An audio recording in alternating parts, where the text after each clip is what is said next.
செய்ய போற ஜெல்லிக்கு கலரும் தேவையில்ல, ஃப்ரிட்ஜும் தேவையில்ல.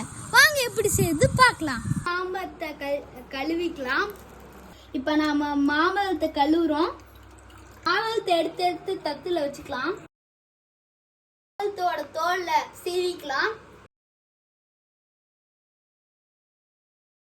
மாம்பழத்தை கொட்டையை நீக்கி ஜார்ல போட்டுக்கலாம்.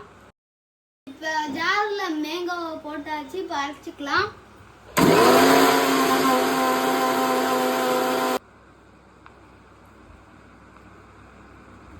இதான் தேனாவோட அகலகர், சரியா? இதை நீங்க ஜெல்லி மாம்பழம் ஜெல்லி சேர்க்க தேனாவோட அகலகர் தான் யூஸ் பண்ணணும். தண்ணி சூடாயிட்டு இருக்கு. இப்போ அகர் போடணும்.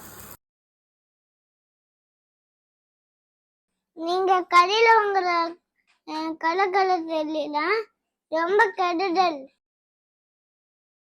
இப்போ அகர் கொதிச்சிருச்சு. இப்போ நம்ம சுகர் போடலாம். இப்போ அரைச்சி வச்ச மேங்கோவை இப்போ போடணும்.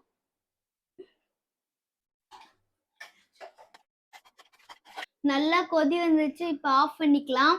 நாம இப்போ மேங்கோ பீசஸ் ஆட் பண்ணிக்கிட்டோம்.